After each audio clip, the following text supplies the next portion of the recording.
நாகையில் தாவேக தலைவர் விஜய் பிரச்சாரம் செய்யும் இடத்தில் உயர் மின்னழுத்த கம்பிகள் இருப்பதால் மாற்று இடம் வழங்க மாவட்ட கண்காணிப்பாளரிடம் கட்சியின் பொதுச் செயலாளர் ஆனந்த் பேச்சுவார்த்தை நடத்தி கோரிக்கை விடுத்திருக்கிறார்.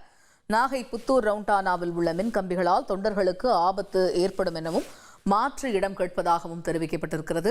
அரை மணி நேரத்தில் புத்தூர் ரவுண்டானாவை கடந்து சென்றால் அனுமதி வழங்குவதாக மாவட்ட காவல்துறை தரப்பில் தெரிவிக்கப்பட்டிருப்பதாக தகவல் வெளியாகியுள்ளது. விஜய் பிரச்சாரம் நடைபெறக்கூடிய அந்த புத்தூர் ரவுண்டானா பகுதியில் ஆய்வு மேற்கொள்கிறார் அக்கட்சியினுடைய பொதுச் செயலாளர் ஆனந்த். கூடுதல் விவரங்களை எமது செய்தியாளர் ஸ்ரீதர் விவரிக்க கேட்போம். ஸ்ரீதர், இப்ப விஜய் பிரச்சாரம் நடைபெறக்கூடிய அந்த புத்தூர் ரவுண்டானா பகுதியில் உயர் மின்னழுத்த கம்பிகள் இருப்பதால மாற்று இடம் கோரப்பட்டிருக்கிறது. மாற்று இடம் வழங்கப்படுவதற்கான வாய்ப்பு இருக்கா? காவல்துறை தரப்புல உங்களுடைய கோரிக்கைக்கு என்ன பதில் அளிக்கப்படுது?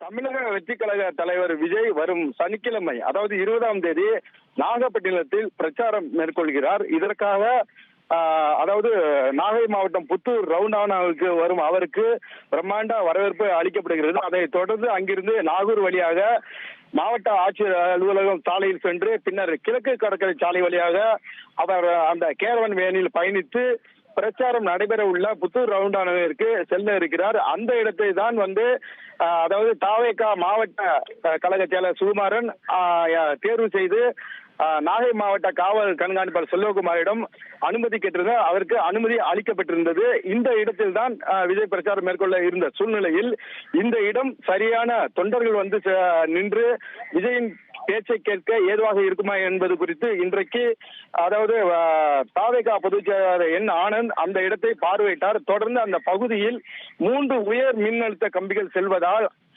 அதாவது விஜயின் பேச்சையும் அவரை பார்க்க வரும் அந்த ஆர்வ மிகுதியில தொண்டர்கள் அங்க இருக்கிற அந்த உயர் மின்னழுத்த கம்பியில் ஏறி ஏதாவது ஆபத்து நேரிடும் என அவர் யோசித்த அவர் அதனை தொடர்ந்து இன்றைக்கு நாகை மாவட்ட காவல் கண்காணிப்பு அலுவலகத்திற்கு கட்சியினுடன் வருகை தந்தார். அதனை தொடர்ந்து அங்கிருந்த எஸ்பி செல்வகுமாரிடம் தொண்டர்களுக்கு ஆபத்து ஏற்படும், எனவே அந்த இடத்தை மாற்றி அருகில் இருக்கும், அதாவது புத்தூர் அருகேவே மற்றொரு ரவுண்டானா ஒன்று உள்ளது, அந்த அண்ணா சிலை அருகே பிரச்சாரம் மேற்கொள்வதற்கு ஏதுவாக அந்த இடத்தை ஒதுக்குங்கள் என வேண்டுகோள் விடுத்தால் அந்த இடத்தில் அதாவது விஜய் பிரச்சாரம் மேற்கொள்ள நிபந்தனையுடன் தற்போது அந்த இடத்தை தேர்வு செய்யப்பட்டுள்ளது. என்னவென்றால் குறிப்பா அந்த இடத்துல ஒரு அரை மணி நேரத்துல பிரச்சாரத்தை முடித்துக் கொண்டு பொதுமக்களுக்கு போக்குவரத்துக்கும் எந்த இடையூறும் இல்லாமல் செல்வதென்றால் அந்த இடத்தை தருவதற்கு தற்போது எஸ்பி அவர்கள் ஒரு வாய்மொழி உத்தரவை தெரிவித்திருக்கார்.